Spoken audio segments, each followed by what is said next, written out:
अस्सलाम वालेकुम एवरीवन। सो आज की इस वीडियो में हम एक्सरसाइज 3.3 का जो क्वेश्चन नंबर 5 है उसको हम स्टार्ट करने जा रहे हैं। पहले 4 क्वेश्चंस जो हैं वो हमने अपनी डिफरेंट वीडियोस में कवर किए हैं। सो क्वेश्चन नंबर 5 स्टार्ट करते हैं। Without expansion verify that. आपने एक्सपैंड नहीं करना है, एक्सपैंड किए बिना आपने शो करना है, वेरीफाई करना है कि ये लेफ्ट हैंड साइड और राइट हैंड साइड इक्वल है या नहीं। सो बच्चों यहाँ पे मैं लेफ्ट हैंड साइड लेता हूँ। क्योंकि हमने एक्सपैंड नहीं करना तो यहाँ पे मैं ऑपरेशन को यूज कर लेता हूँ। सबसे जो पहला ऑपरेशन है बच्चों वो मैं किसको यूज करने जा रहा हूँ जरा देखिएगा। अगर मैं कॉलम 1 और कॉलम 2 को ऐड करूं, C1 प्लस C2 करूं तो चेंज किस में आएगा? C1 में आएगा। Alpha plus beta plus gamma करेंगे तो आपके पास ये क्या हो जाएगा? Alpha plus beta plus gamma. Beta plus alpha plus gamma, इसको आप अरेंज करें तो आपके पास alpha plus beta plus gamma ही आता है। Similarly gamma plus alpha plus beta, इसको अरेंज करें तो आपके पास alpha plus beta plus gamma आता है। बाकियों पे तो कोई चेंज नहीं आएगा, उनको तो मैं एज इट इज लिखता हूं। Beta plus gamma, alpha plus gamma, alpha plus beta. ये 1, दिस इज 1, दिस इज 1। बच्चों अगर आपको नजर आ रहा हो तो ये जो कॉलम 1 है इसमें alpha plus beta plus gamma जो है वो कॉमन है। इसको मैं कॉमन ले सकता हूं। Taking alpha plus beta plus gamma common from C1 या कॉलम 1। जब मैं कॉमन लूंगा तो alpha plus beta plus gamma से मल्टीप्लाई भी करूंगा। देखें बाहर में मल्टीप्लाई कर रहा हूं और कॉलम 1 के हर नंबर को alpha plus beta plus gamma से डिवाइड करें तो ये 1 हो जाएगा, ये भी 1, ये भी 1। यहाँ पे beta plus gamma, alpha plus gamma, alpha plus beta. यहाँ पे 1, दिस इज 1, दिस इज 1। बच्चों हमने डिटर्मिनेंट की एक प्रॉपर्टी पढ़ी थी और क्वेश्चन नंबर 3 के किसी एक पार्ट में उसको अप्लाई भी किया था कि जब भी किसी स्क्वायर मैट्रिक्स की 2 रोज या 2 कॉलम एक जैसी हो जाएं तो उसका डिटर्मिनेंट हम डायरेक्ट 0 लिख सकते हैं। अगर आप गौर करें तो C1 और C3 जो है इसके जो एलिमेंट्स हैं वो एक जैसे हैं। तो इस आपके पास जो square matrix of order 3x3 है इसका डिटर्मिनेंट हम डायरेक्ट 0 लिख सकते हैं। आप बेशक मेरी इस बात को वेरीफाई करने के लिए आप अपने नोटबुक पे इसको एक्सपेंड कर लें तो आपके पास डिटर्मिनेंट 0 आ जाएगा। बेसिकली ये एक हमने बिल्ट इन फंक्शन बना दिया है कि जब भी 2 रोज या 2 कॉलम सेम होंगे किसी डिटर्मिनेंट मैट्रिक्स के तो उसका डिटर्मिनेंट हम डायरेक्ट 0 लिख सकते हैं। इसका डिटर्मिनेंट तो 0 हो गया, तो alpha plus beta plus gamma into 0। 0 के साथ जब इसको मल्टीप्लाई करेंगे तो हमारे पास 0 ही आएगा, which is equal to right hand side. बच्चों इस तरह से हमने देखें इसको एक्सपैंड नहीं किया, हमने कुछ ऑपरेशन यूज किया है और उस ऑपरेशन को यूज करने के बाद हमने प्रॉपर्टी को यूज किया है। जो डिटर्मिनेंट की प्रॉपर्टी हमने पढ़ी हुई थी उसको हमने यूज किया है, तो हमारे पास जो राइट हैंड साइड है वो आ गई है। आई होप आपको जो पार्ट नंबर 1 है इसकी अंडरस्टैंडिंग होगी है। अभी हम पार्ट नंबर 2 पे मूव करते हैं। पार्ट नंबर 2 की लेफ्ट हैंड साइड यहाँ पे मैं कंसीडर करता हूँ बच्चों, जरा देखिएगा left hand side. Left hand side में हमारे पास एक डिटर्मिनेंट मैट्रिक्स है जिसका ऑर्डर 3x3 है। उसको मैं यहाँ पे लिखता हूँ 3x 6x 9x। बच्चों अगर आप गौर करें तो हमारे पास जो कॉलम 3 है, कॉलम 3 हमारे पास इसमें 3x कॉमन है। 3x कॉमन का क्या मतलब है कि 3x से मल्टीप्लाई भी करूंगा और डिवाइड भी करूंगा। यहाँ पे लिख लें taking 3x common from C3। जो कॉलम 3 है उसमें से हमने 3x कॉमन लेना है। मैं इसको कॉमन लेता हूं 3x को कॉमन लेने का क्या मतलब है कि 3x से मल्टीप्लाई भी करें और 3x से डिवाइड भी करें कॉलम 3 को। मैंने बाय मल्टीप्लाई कर दिया और यहाँ पे डिवाइड करता हूं तो 3x को डिवाइड करूंगा 3x से तो 1 आ जाएगा, 6x को 3x से डिवाइड करूंगा तो 2 आ गया, 9x को 3x से डिवाइड करूंगा तो 3 आ गया। बच्चों आपके पास जो कॉलम 1 है और जो कॉलम 3 है वो दोनों देखें एक जैसे हैं।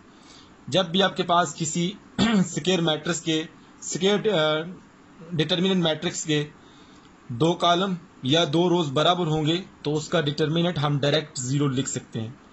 ये प्रॉपर्टी को हमने यहाँ पे यूज किया है। तो 3x तो ऐसे रहेगा और इसका जो डिटर्मिनेंट होगा वो 0 के इक्वल है।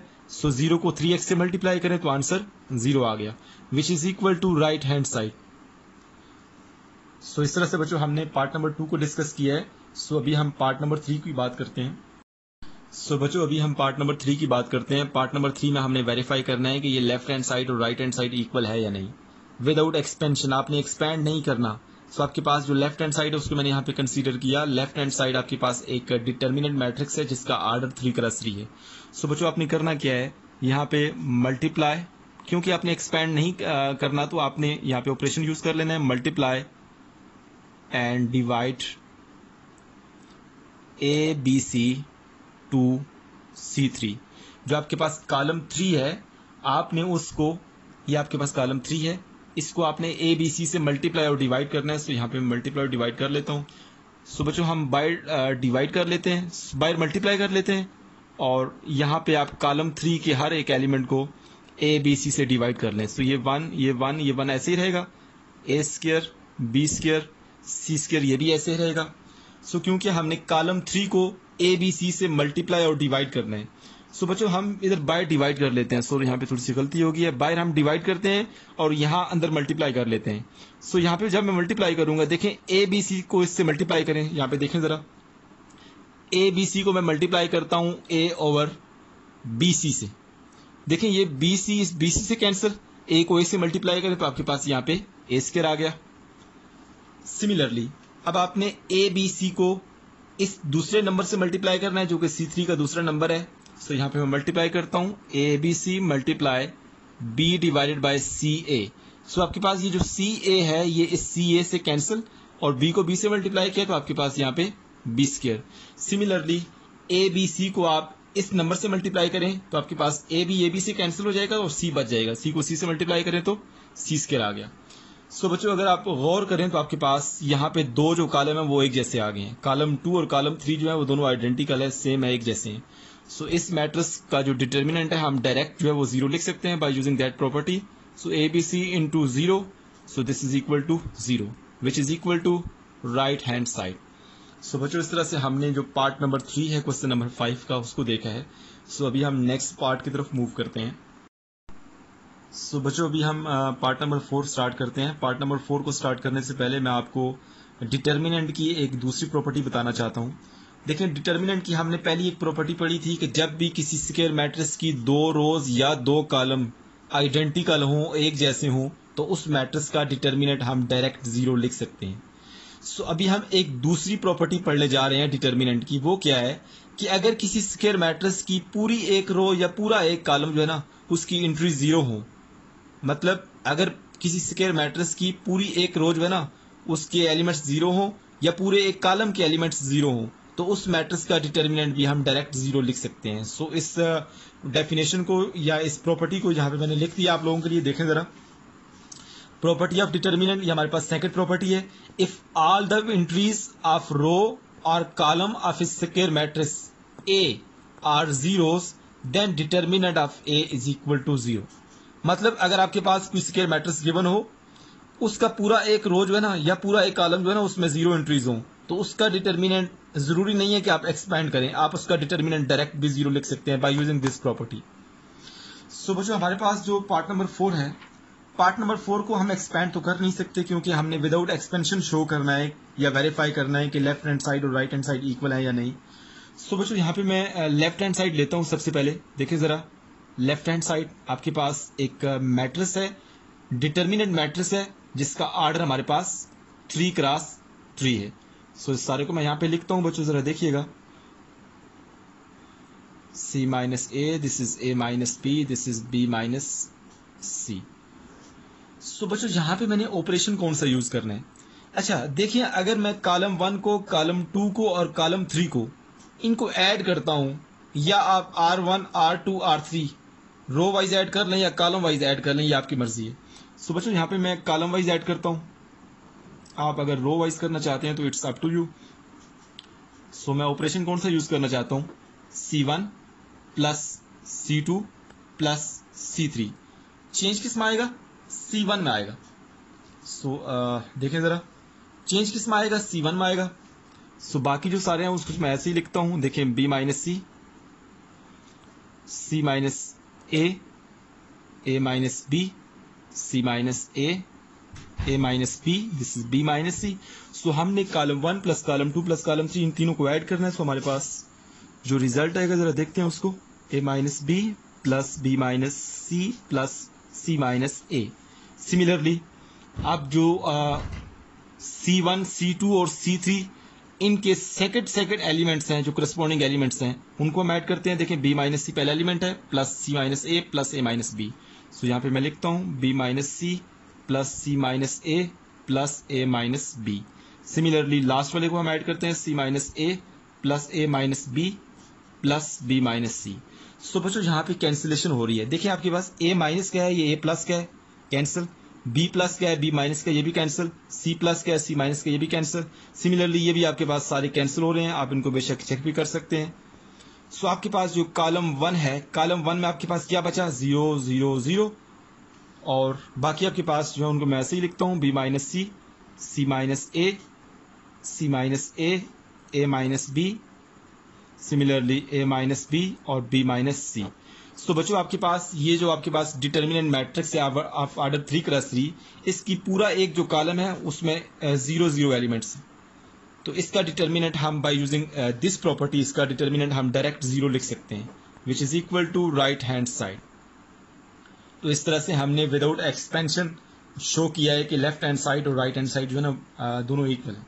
सो अभी हम पार्ट नंबर जो 5 है उसकी बात करते हैं।